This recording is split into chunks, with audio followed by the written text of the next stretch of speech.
that it has some meaning in this discussion. I'm going to basically talk more about history than I am about now. And I think that we have to do that every once in a while because I find that sometimes we end up reinventing the flat tire.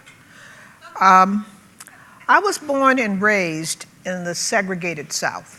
I'm from Birmingham, Alabama, and I'm 66 years old. So if you do the math, you understand that I went to schools that were segregated. I had all black teachers, all the rest of the students looked like me, all of the infrastructure that they provided, which at that point were basically textbooks and buildings and labs, but not a lot of stuff in them.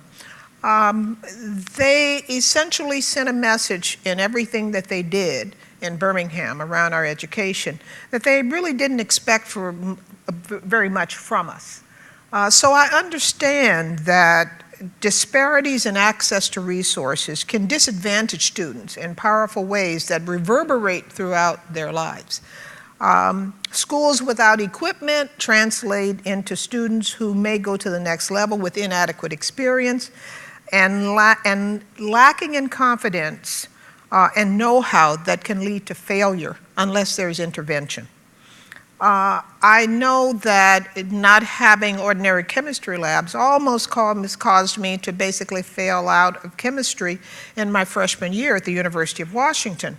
And had it not been for an intervention by a teaching assistant who happened to be the only African-American graduate student in the department, then in fact I would not be sitting here today.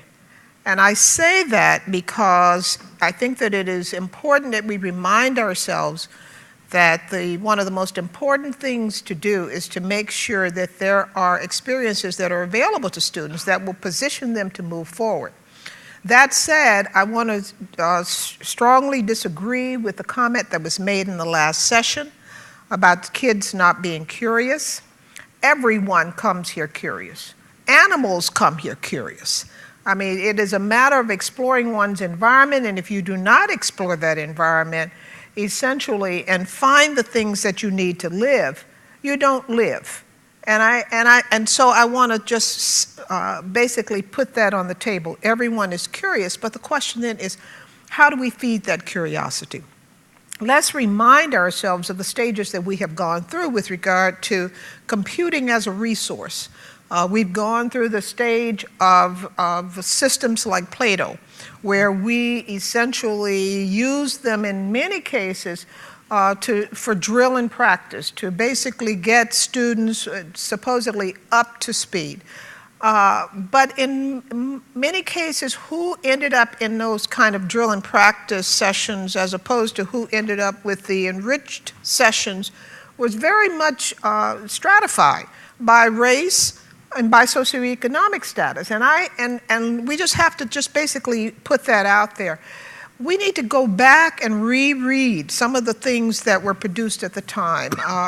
Linda is here, Roberts, and I remember very much when she brought me into a discussion that she would, around a study that she was doing at the Office of Technology Assessment. How many people here are old enough to remember that we had an Office of Technology Assessment?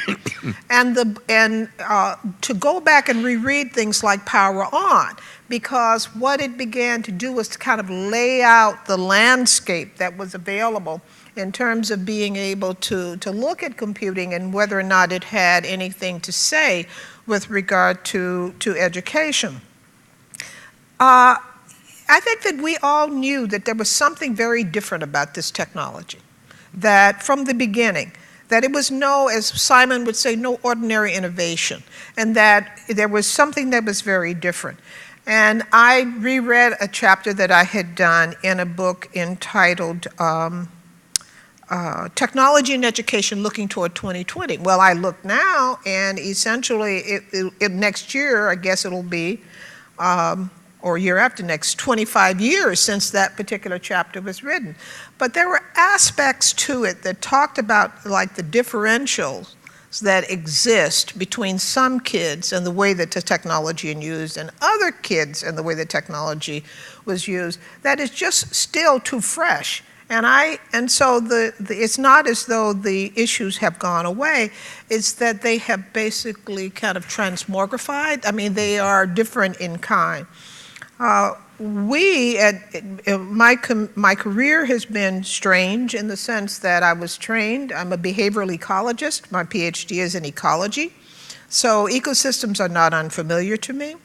But I began working in education and policy related issues around science, technology, engineering, and mathematics very early on in my career. And we saw this and tried to do things like establish community computer centers, a gift of hundreds of computers from Apple Foundation at the time allowed us to begin to set up some of these things, because the digital divide at that time was really, really clear. You didn't have to go far you couldn't miss that one.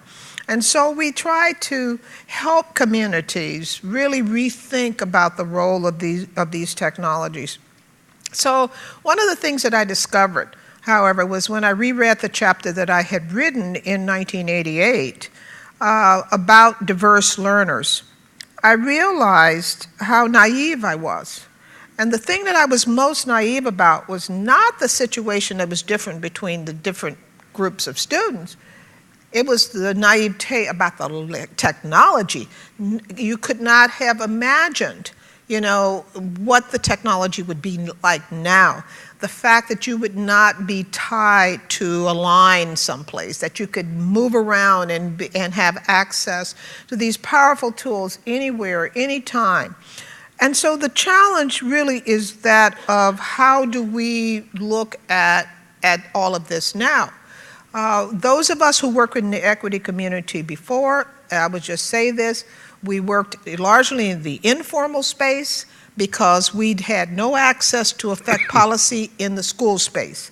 And so a lot of the contextual things that John Seeley Brown was talking about, we didn't have those problems because we started in that space. We started where kids lived, we started where their interests were, and we tried to build the knowledge base that would allow them to explore those interests. And so those of us who worked in this community, I think we have a lot to say to the rest of you about how to move forward in ways that not only reinforce that learning space, but also can connect that learning space to the school space. And that has been something I think that that we really haven't had an opportunity to share, because it's not necessarily been seen that we were bringing something that was fresh. We are, in fact, bringing something that was fresh, that is fresh, and that is, how do we provide context that actually builds from the students' interests and from where the students live, from the lives that they lead, and how do we begin to connect that to the school space? I think that the last comment that I will make is that these devices and wireless make possible things in learning that we could not have imagined, simply because we were so naive in terms of how quickly the technology would move and what it would allow us to be able to do. We work with the issue of girls. It was a problem at that time when we first started. It's less of a problem now. It's still a problem in terms, however, of getting people into the designer space who are female and who can interpret that space in ways that respond to girls' interests.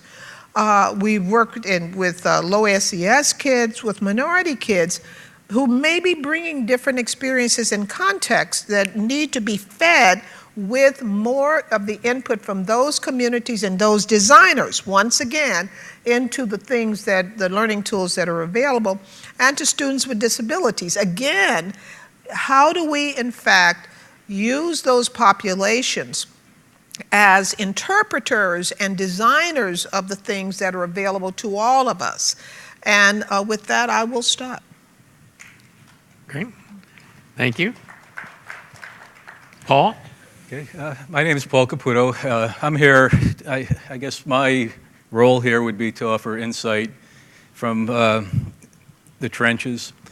I'm a superintendent nowadays. I view myself still as a teacher, This is my 30th year in education, but throughout my tenure, have been a social studies teacher, a coach, high school principal, curriculum director, technology, federal programs person, and superintendent. All the schools I've worked in have been small schools, rural. I live in northeastern Pennsylvania, the coal region. My passion is history and students' education. And I think had you asked me 15 years ago, would I have entered administration or be a superintendent or even a high school principal someday, that was the least thing on my mind. You know, I was on a path, I thought, to teach college history. You know, I'd attained my MA in history. I wrote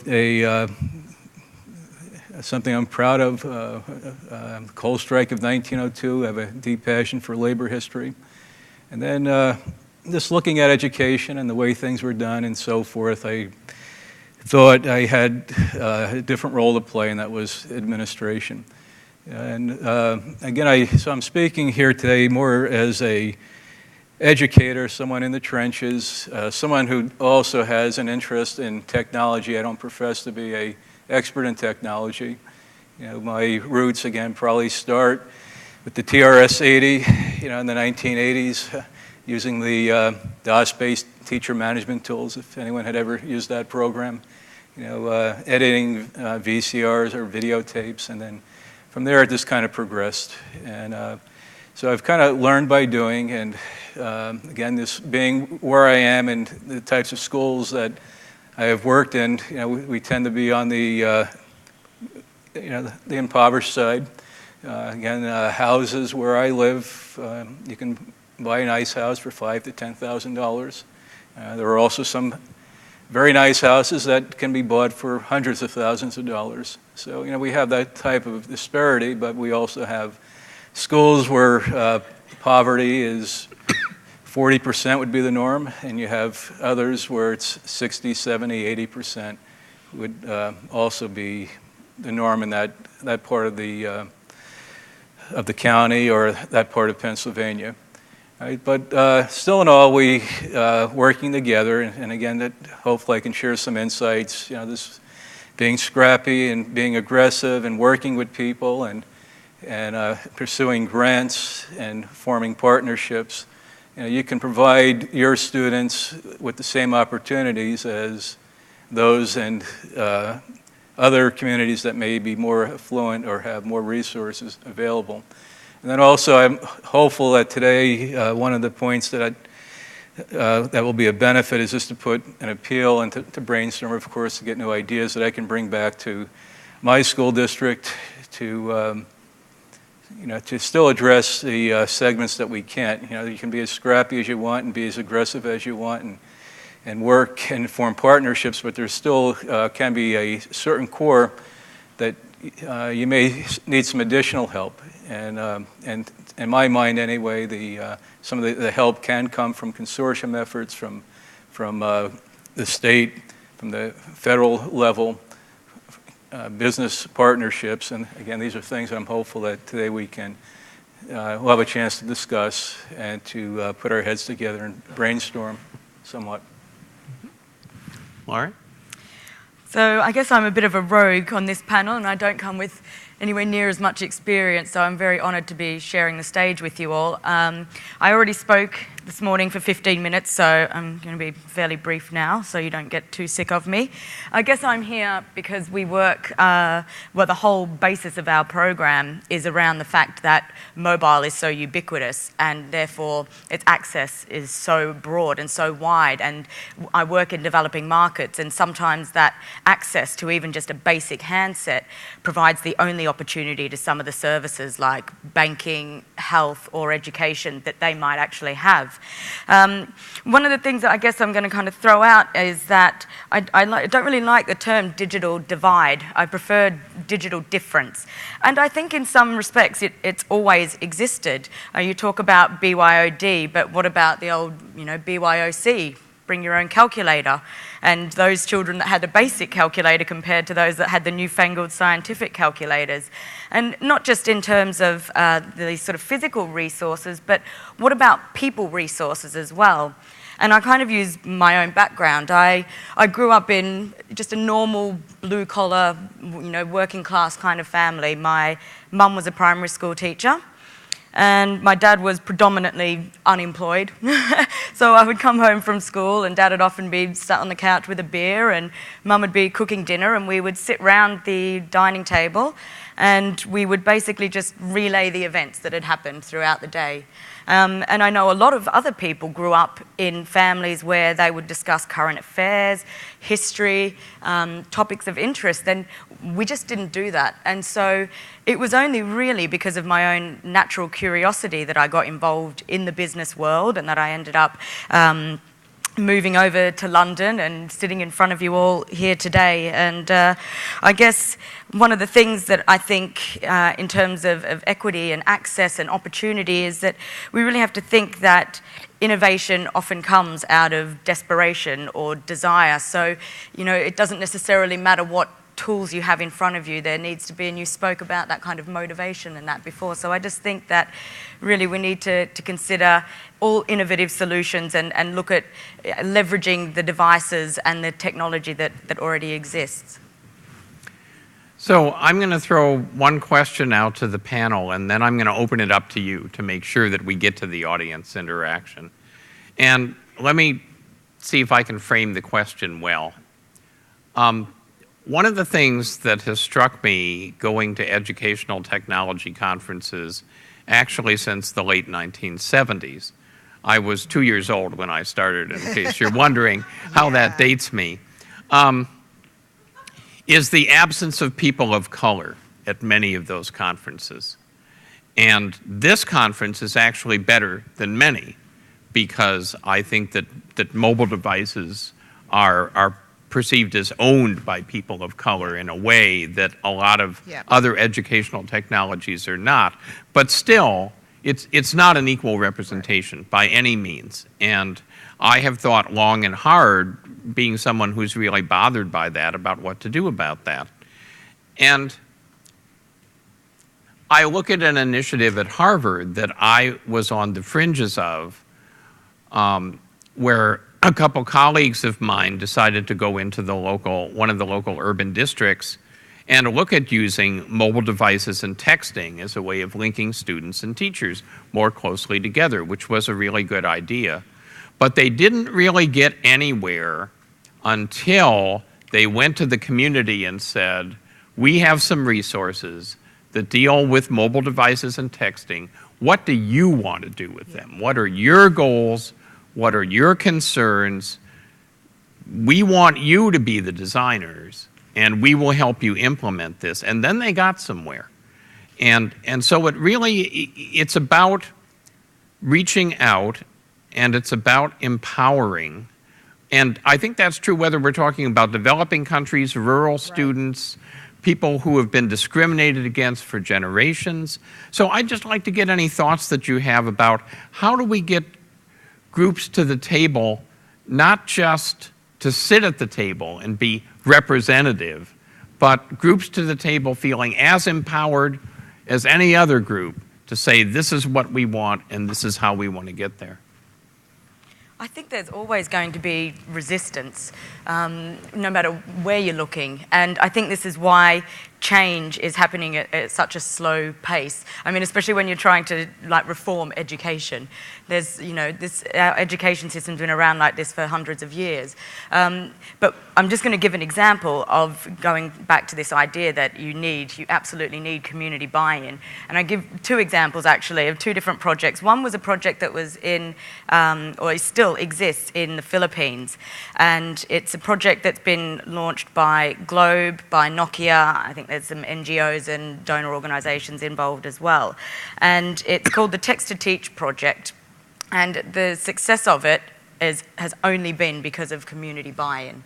So when they go into a community, the project itself is sustained by the donor organizations, by Nokia, by Globe for 12 months. under the agreement that after that, the community will then take over this technology, which is a phone that's been embedded with videos that can also then be downloaded and then screened on a television within the classroom. So just kind of enhancing the learning experience for the student. And part of the reason they want the community buy-in is because it does touch on a lot of cultural issues as well. But in terms of then being able to scale up, I think things are happening at a slower level because you do ultimately need to get that full community buy-in before you can move change at such a large and broad space. At the school district level, our community initially would be the school board. At least that's the big one that we would need to get on board. And again, some examples at one of the schools that I had worked at as a curriculum person. Again, a few years earlier, they were not even using email to communicate. Yet I saw a need for major infrastructure improvements. So along with the principals and myself and the teachers, we explained the need for infrastructure upgrades and the benefits that it could provide students, the opportunities that would open to the students. So one of the ideas would be virtualizing our servers and allowing students 24/7 access to the to the resources that we do have.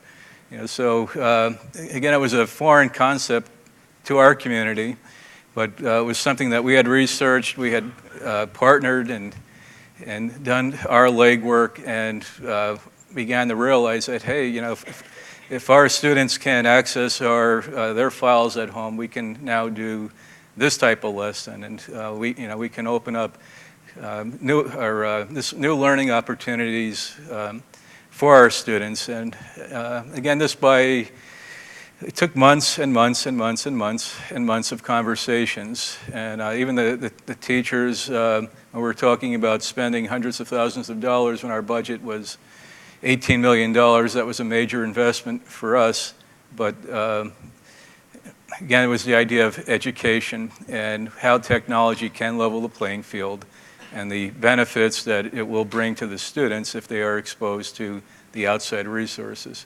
So you do need your key people, you do need your administrators. They need to have some type of vision.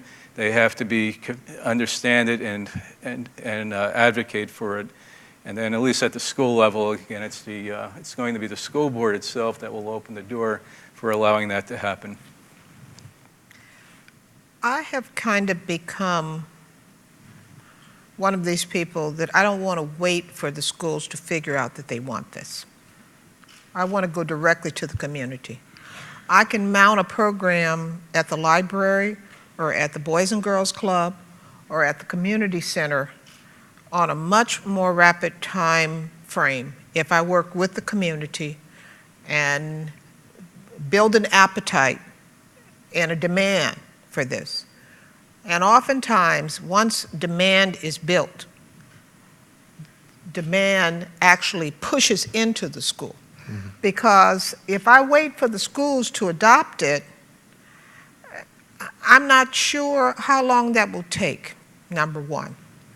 Number two, I'm not sure how it's going to actually be deployed, number two. Number three, I'm not really sure that the kind of values of having the technology answer the questions that the community values and gets to the students in ways that enhance and enrich are going to be the things that we're going to lead with. And so I'm not negating the importance of moving this into schools. I'm just knowing that in the cases of where we've worked with these communities, that going to the community directly and making things available more quickly is more reinforcing of the fact that you're serious, as opposed to going through all of these other kinds of structures that may or may not get me into the community with the technology in the format that really is empowering. Mm-hmm. So I think at this point, I would like to throw it open to questions, comments, issues. We have some runners, I think, who And will I'm bring... just going to, sorry, go on to my second example. Oh, it's a bit of good. a worry Okay. when one of the panelists can't even count to 2. We're talking about education. But I was lucky enough last week to actually go and visit a previously failing primary school in Brooklyn. And I think just kind of going on from some of the ways to help to get the community to be involved, this principal was, number one, hugely driven and was very motivated, very passionate. And she really had an open door policy for parents and the community. And one of the key things that she said was if she hadn't, so this primary school had been failing in 2008. She wrote a proposal to buy the school. And then she's managed to turn the school around. I think I didn't go to school in the US system, but my understanding is generally a failing school, they kind of clear everything out, clear out the students and start from scratch. Well, she was still left with the students from the previously failed school. And she had managed to turn it around by getting out there, talking to the parents, talking to the community, having an open door policy, getting the parents involved, having them able to drop in and out of the school whenever they can. And I think in the last 4 assessments, that school has now received an A each time. But again, that's demand driven. Yeah. Okay? What she did was to stimulate demand. And I do think that it's a lot that where you have situations where there is that kind of interaction and good relationship between the school leadership and the community, that's great. But that's not always the case. Sometimes the remembrance is that the school was the problem for the parent and that there is this uneasy relationship. We have had to imagine other kinds of entities within the community to push this out, whether it is libraries or clubs or churches or what have you. Whatever the community responds to, that's what you use. If it's school, that's great. Yeah. And if I can tie it back to the infrastructure discussion that we had before this, 21st century education, the school is not the sole broker That's right. of what happens. If it is life-wide, then in fact, most of the educational forces in a child's life will be outside of the school. And the challenge is to orchestrate all those people and to get them onto the same page. But it's not going to be educators giving marching orders to people throughout the community. It's going to have to be a true partnership. So we have runners with mics.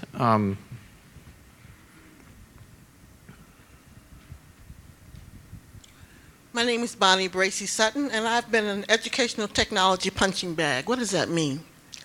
That means that every time I learned technology, they would give me a new group of students that everybody thought would be impossible to teach, and I taught them. I can't tell you how or why, I just liked teaching, and I was able to involve the Smithsonian and things like that. Then the guy right there, and I'm going to embarrass him a little bit, Chris Deedy showed up in my classroom. I can't remember why he was there, but the students were looking around. They found all my technology that I had so people wouldn't borrow it or it would be disabled. And I began working with Dr. Deedy. He had a group called CLIN or something like that at George Mason. And one of the things I found, if you work with powerful people, some of the digital divide gets dissolved. What I want to know is how much longer is this going to take? That was back in 1992. I couldn't even tell you the names of things that I've been involved in. And like Chris said, every time I go, I'm either the only one or one of the only ones. And I'm not one of the advisory people. I'm just the one that they remember because I keep showing up.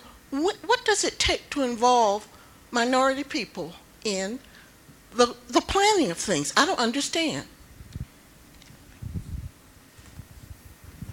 How long before the digital divide will actually be? I have hope right now. I mean, my own feeling is that the devices that we have now that are capable of very, very powerful learning opportunities in the hands of really creative people, that they are coming to a point where they are inexpensive enough that we're not going to have the same kinds of divides that we had when we were talking about systems that were thousands and thousands of dollars. Mm-hmm. add to that, I think the fact that we already have penetration, a significant penetration of the market already with regard to the students of the age group that we're talking about, with the kinds of devices that we're talking about that could, as I said, in the hands of creative, thoughtful people, begin to remove some of this.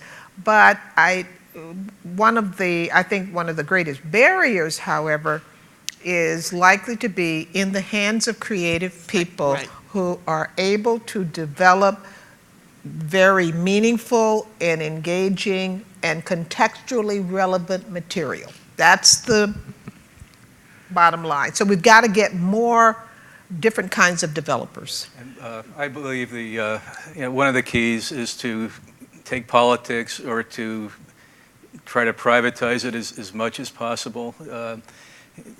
Statewide efforts have come and gone. District efforts have come and gone. In my mind, the key is consortium efforts, whether it's consortium efforts of states or all 50 states. Finding a platform and a way to sustain it, free of the fear of whoever the next president is or the next governor is, the initiative will be dropped. So we've had some very successful, many good things happening in Pennsylvania, but unfortunately when there's a change in leadership, the initiative gets shelved and then we're back to square one again. I think I go back to this idea that it's a digital difference and that it has always existed and possibly always will. Technology is ever evolving and there's always going to be early adopters and late adopters to that technology. So perhaps, like you say, we focus on the creation of content and looking at expanding networks as well, so there's at least coverage for the devices that do exist out there, no matter what type of capability they have. So another question or comment?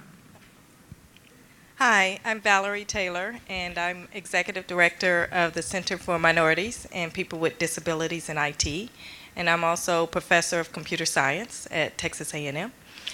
And my question in terms of equity will focus on minorities and people with disabilities, so I'm going to expand it a little bit.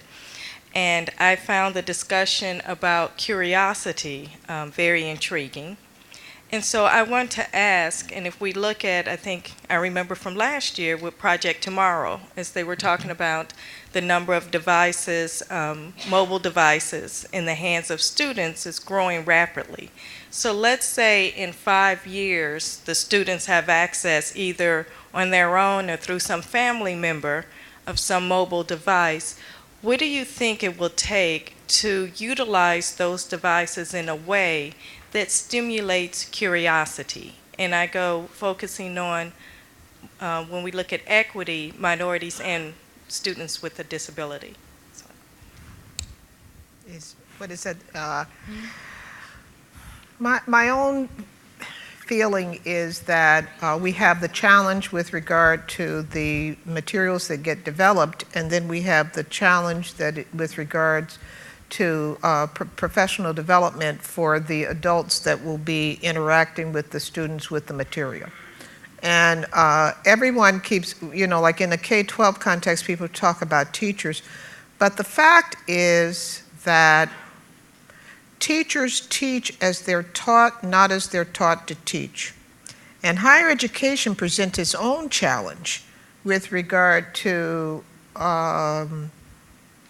not using these technologies, not incorporating them in ways that can be modeled at the next level. And so I think that both of those things have to happen: better stuff and then smarter folks. And those things actually coming together.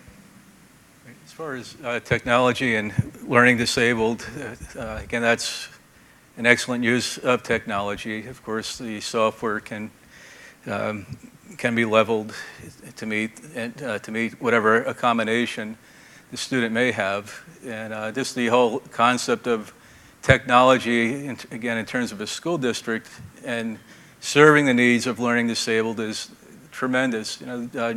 This year, my district we had a growth in students needing speech therapy services.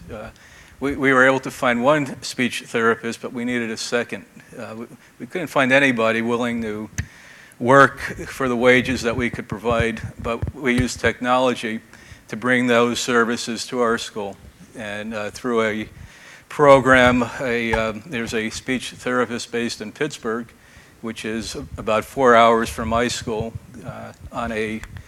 for 800 hours during a school year. That person will provide speech therapy for our students.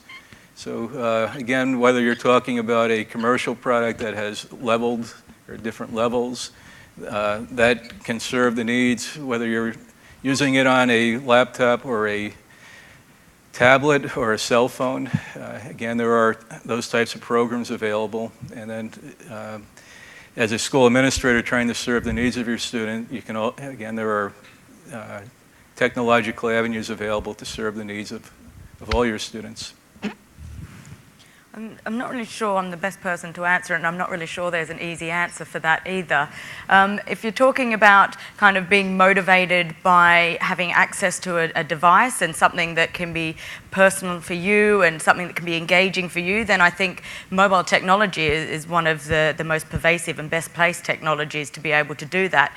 But if you're talking about a student being motivated to kind of learn and be engaged, I think that's starting to touch on a whole bunch of other social and cultural issues that I'm not sure I can answer, to be honest. I don't know if anyone else in the audience thinks that they've got some ideas or thoughts around that. I think most students actually find the technology motivating. They spend time on it and doing whatever, and the question is, can you take the things that they spend time on it doing and provide the kind of learning opportunities? I mean, I know that there has been some work that has been done that indicate, for example, that the minority kids who may be on these devices may be using them really in terms of social media more than other forms of interaction. Well, there's no reason that you cannot, in fact, create social media, Facebook pages or anything like that could not connect you around issues of learning and common interest. And actually pursuing a lot of these ideas with other people who might be motivated. And so I do think that in many cases where we see that it is a problem, there may be an opportunity that is, basically disguised there to utilize the thing that we think is a distractor, in fact, as an attractor. And it maybe goes back to your whole idea around it needs to be demand driven. So not just pushing devices out into the hands of users just because we can, but actually looking at, and this is kind of what we did with our research, we went down and started to speak to the end users and talk to them about what do you need, what do you want? And this is when we found, and I presented that a pretty awesome statistic, that 74% of youths find that mobile is their #1 asset, and they're all using it and they've all got access to it. And so how do we use what's there as the enabler to the content and to the experience? Another question, comment? Yes, thanks. One, thank you for putting on this conference. I think it's highly valuable. And some of the other conversations this morning, we've heard mention about students learning in other places other than a classroom being where most of the learning takes place. Why do you think it is that communities, external environments are often the last to be brought in regarding the strategy or strategic view of devices? And have you seen any examples whereby the communities have forced districts or forced individual charters to adopt these strategies quicker than they would have on their own?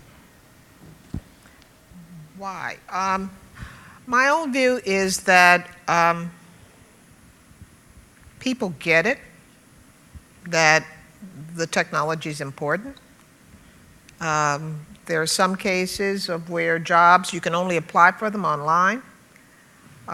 They get it that it's an important part of their lives and that if their kids don't have access, that they're going to be hampered. And they want their kids to have the good stuff.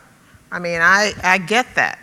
And so the absence of the good stuff is a signal, as it was when I was in school, that the expectations are not there for you. The presence of the good stuff is a signal that the expectations are there for you to do these things.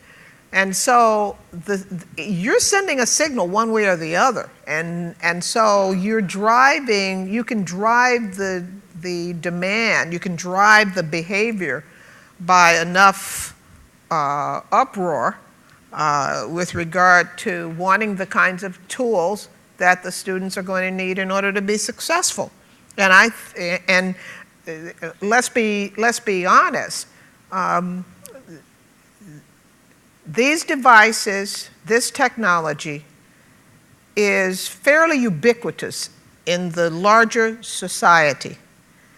Where it is absent, the kind of the dead zone, is the school in most cases. And so the kind of cultural gulf is between the school and the rest of their lives. And so I think that's really what you're perceiving, that people are kind of picking up on this. I'll view that slightly different in that it's the skills and the competencies that should be driving the tools. And of course, that type of input is provided by the community. So whether it's through the strategic planning process or our respective Department of Educations or workforce investment boards that provide input into the academic and technical curricula that schools utilize. But the other side of the coin, and of course in terms of our conference here today, is if we're teaching collaboration skills, if we're teaching research skills, if we're teaching analytical skills, well, what kind of tools and technology is available at our disposal? So it's not, the community won't dictate not necessarily dictate the technology, in my opinion. At least that's not what I'm looking for. I'm looking for them to tell me what do our students need to be successful in the workplace. What are the demands of industry, of the workplace, of the marketplace today? And then I view my job as a school entity to find the resources then to equip my students with the resources that they're going to need to acquire those skills. I think perhaps sometimes it could just be as basic as a lack of awareness that the technology exists and can be used in those ways. I mean, I know a couple of years ago there was a study done in developing markets, and people were saying that the number one thing that they wanted on their mobile phone was a torch. But this was before they realized you could get cameras and play video clips, and now they all want that. So some of it could be around the fact that, Joe's mum and dad aren't aware of the fact that Joe can actually be kind of enhancing his learning experience by using a tablet in the classroom. And then perhaps if Joe's parents do know, are they really, as them, going to go to big government organizations, ministries, or even their education, local classrooms and teachers and say, we want tablets put into all your classrooms? So I think sometimes these decisions do have to come from kind of the bigger men that are, the powers that be. So one of the things that I've thought a lot about is some of the new wine in these new bottles with augmented reality. And we have a program on that tomorrow. But in working first with virtual worlds and then working with augmented realities, what has been very striking to me as a researcher is that if you want to author a virtual world and you already know what you're doing, it's about 4 person months and it's about $50,000. If you want to augment a reality with the way that the authoring tools are going now, I think that I could teach an adult to author an augmented reality in about an hour. And it would take them about an hour and a half to do it. And I think that in a few years, we'll be able to teach a child to augment a reality in the same amount of time. Now, what does that have to do with communities? Well, of course, we're doing an ecosystems curriculum. And eventually the concept is the kid goes home and thinks of their backyard as an ecosystem and augments the backyard for their parents, for other kids, and so on. But then you say, well, why stop there? Why not augment the mall for economics, where now you can see invisible flows of goods and services and people and money swirling through the mall? And then you say, well, why not augment the community as history?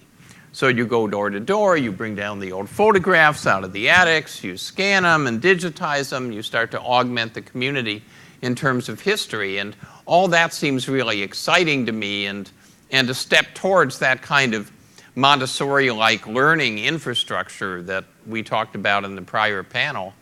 But then I sort of go one step further when I think of it in the context of this panel, and I think about empowerment. Because if I really have that community history in a very rich form, and I have created that history based around my culture, my values, my priorities, my sense of where I want the community to go, then I look at the history curriculum in the school and I say, well, wait a minute. Let's not start talking about the Great Depression by talking about Herbert Hoover and FDR. Let's talk about the Great Depression in my community, and my community becomes the lens through which you see the politics of the time and the economics of the time. We're going to talk about engineering. All right, let's talk about the transportation systems that were available to my community in the 1920s versus the transportation systems that existed elsewhere. What was the engineering behind those, but also what was the politics behind those? What was the economics behind those? How come the streetcars went here and they didn't go there? I mean, there's all sorts of interesting things. We talk about all politics being local, but in a very powerful way, all learning is local too. And I think that some of the mobile devices, especially with the new wine, where the author becomes the learner, not just the author being the extrinsic force, really has interesting empowerment possibilities. It does have interesting empowerment possibilities, but it also has the interesting possibility of running headlong into the kind of structures that are demanded of the education system. Mm-hmm. You take one course at a time, one subject at a time. The kind of rich interdisciplinary pieces that you could get out of that becomes hard to track in terms of standards-based. You want to figure out, are you following the core curriculum? Right.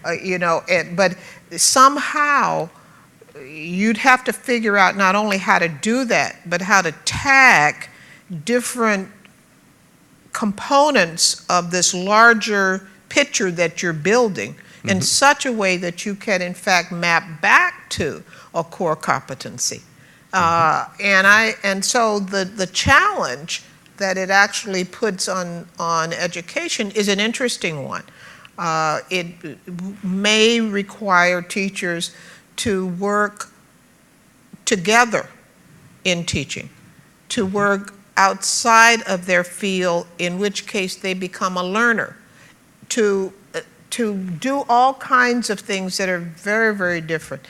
And I think that that's why it has been attractive to do this in a non-school environment, because you don't have to argue for it, you don't have to argue about it, you don't have to grade it. The performance is itself reinforcing. But in the school environment, we're going to have to figure out all of these other things with regard to scheduling, use of teacher resources, use of external resources in terms of bringing expertise into the school setting, tagging so that for purposes of assessment and mapping of core content, that you can do all of these things. Of course, it's possible to do it, but I think that you've got to really wanna. Yeah. So we're just about out of time, unfortunately. I'd like to give each of the panelists a minute just to sum up whatever advice they'd like to give in terms of equity. And then, of course, we'll be available afterwards and throughout the conference for further discussions on this. So, Lauren, I'll let you go first since you were last. I can be very quick. I think it's about step change. It's about innovation. It's about designing for the need. and designing with the tools that are existing in the community and are embedded in the lives of those in the community. But that's not to say don't think sky high, but just implement on the ground. Paul? Okay. In terms of mobile devices, it is something that I know my students want, and one of the reasons why I know that is because of the Project Tomorrow Speak Up surveys. Last year, our 9th through 12th graders were asked, if you could build your ultimate school, what would it be equipped with? And the top answer for that age group would be mobile devices. The same question was asked of the students in grades 6 to 8, and nearly 80% of those students also said mobile devices. So it is something that schools are working toward, and something that we want. And for the most part, again, by studying the topic and getting our facts and gathering our data, we can see where there's gaps. And the schools will do their part. We're doing as best we can.